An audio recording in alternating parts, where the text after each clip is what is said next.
I understand the need for the Prime Minister to engage with premiers, to reach agreements with them, and I don't fault him for engaging with Alberta on this. It would have been good for BC to be at the table. There's no question about it. The federal government is building bridges with Alberta, but in doing so, new divides are emerging. BC Premier David Eby is against a potential new pipeline to the northwest coast, warning of the risks of lifting the tanker ban and saying a new pipeline could distract the federal government from other projects.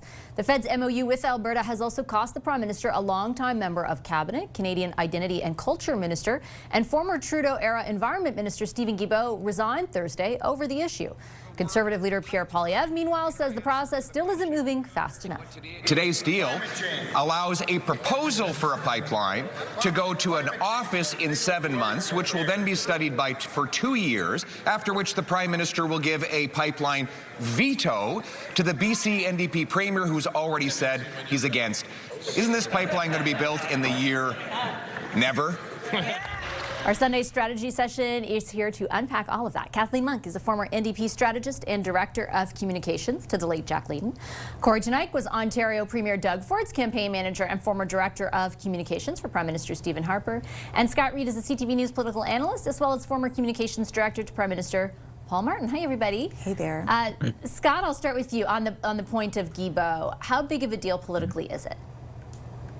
It's significant in Quebec, and it's easy for those of us in English Canada to overlook the significance. First of all, losing your Quebec lieutenant. I've served for a Liberal Prime Minister. Quebec lieutenant's a powerful position. You're field marshal. That's really important for a Prime Minister who, let's face it, culturally, linguistically, he's not in the natural flow of Quebec. He's not from Quebec. And so he's winning seats in spite of himself. That's going to be a little harder now without that Quebec lieutenant.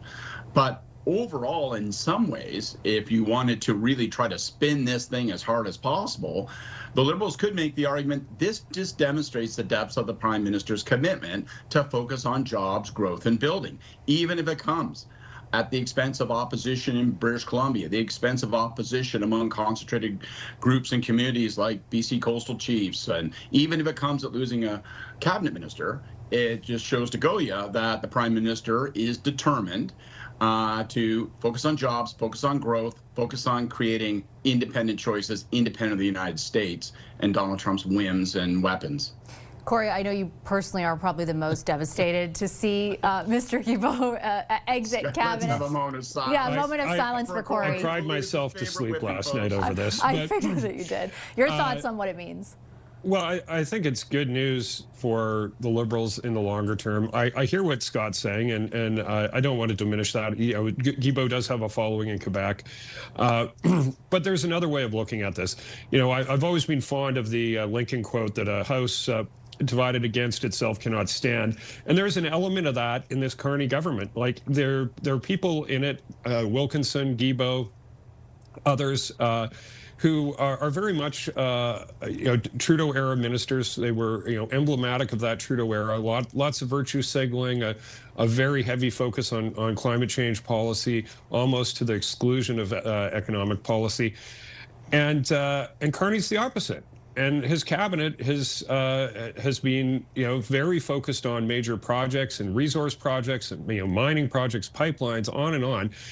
It's very difficult to reconcile those two very different perspectives in the same cabinet, and so I think one of them had to go. And as a conservative, I'm glad it was Gibeau that left, not the other.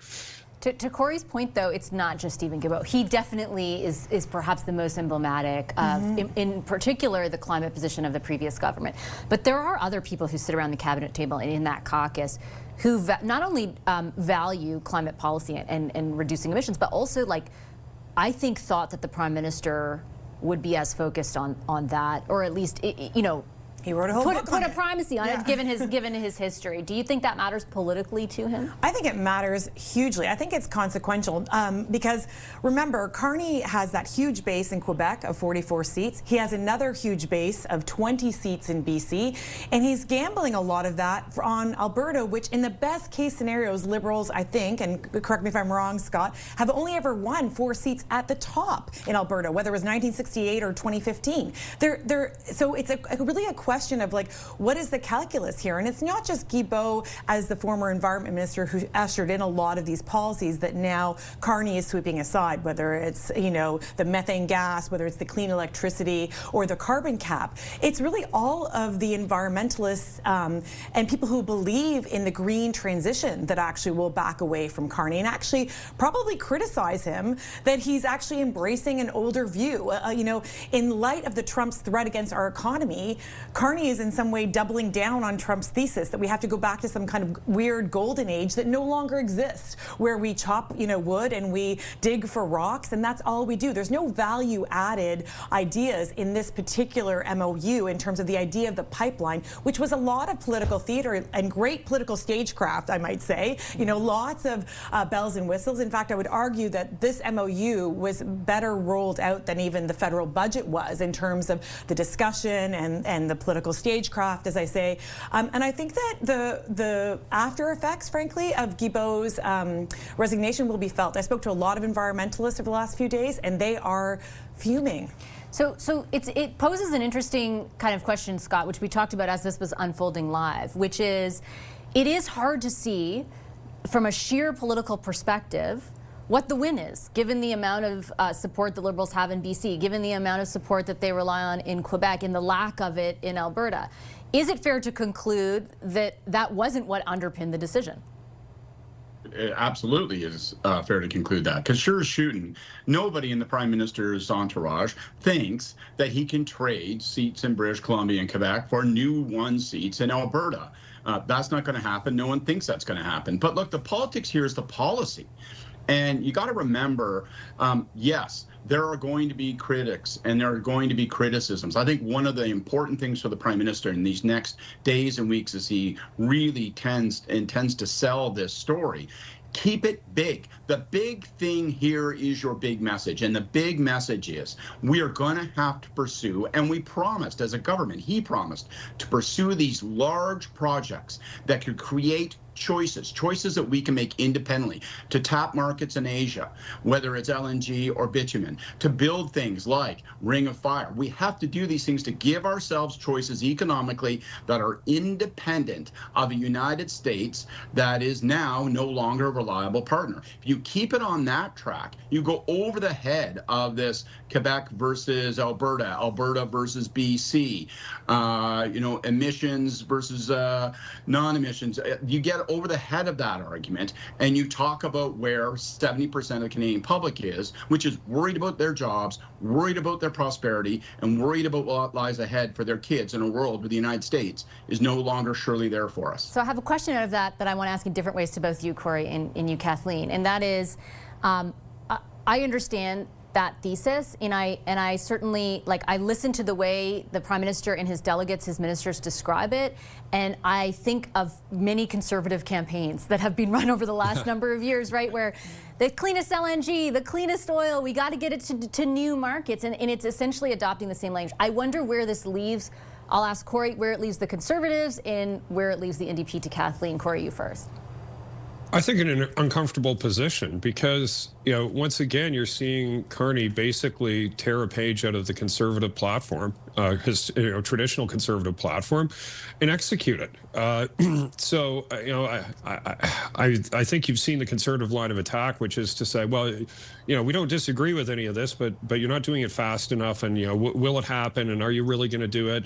You know, but that's kind of a weak sauce argument, you know, compared to the kinds of arguments that the Conservatives could level against Trudeau, because the opposition was you know, drew such a stark contrast to what their focus was. So I think it's uncomfortable for the Conservatives because I think they, you know, mostly like what Carney is doing in this respect. So it's harder to criticize somebody when you mostly agree with what they're doing. Do you think just a quick follow-up, do you, like, if you were to paint a line of contrast, if as they will keep attempting to, what would it be?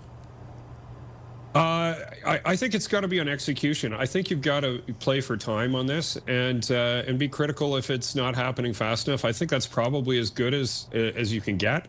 I think there is an argument to say, like, look, the person who came up with the plan and is being committed to a plan for a long period of time is probably going to be better at executing that plan than somebody who just picked it up yesterday.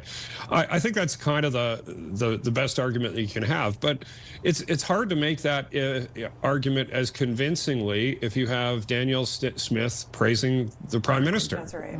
Yeah, very much. I guess I would add that if the Carney kind of adoption of the Conservative agenda now makes the Conservatives irrelevant, it actually may make New Democrats more relevant. So we all agree that New Democrats in the last election suffered a brutal blow, but this opens up some space for them. And it almost seems the MOU and the rollout yesterday and the rollback of certain policies was almost tailor-made for an Avi Lewis NDP leadership campaign, or potentially a draft Gibeau, bring them on over. They already rejected. Campaign. They said no way. Yeah. But so if you think of that, this opens up a space for those people who want to see the green climate transition, want to see new energy, an investment in clean electricity, all those things that Carney's saying he'll put on the line, and also are cognizant of the fact that David Eby has done the hard work. This is one fictional project of the pipeline versus 10 real projects that are moving ahead. And if we want those to move ahead, and that new Democratic government is leading those in BC, you could see a coalition of New Democrats gaining strength and taking back some of those BC seats that the Liberals won in the last election. Big shift. Okay, I'm going to leave it there. Thanks, everyone. Really appreciate it. Our Sunday strategy session. Scott Reid, Kory Teneycke, and Kathleen Monk. When we come back today, lessons learned. The MOU lays out the conditions, as we've been discussing, for a new pipeline, but a lot has to get done before the construction of one can actually get underway. The former president of Kinder Morgan Canada, Ian Anderson, joins me to talk about that after a short break.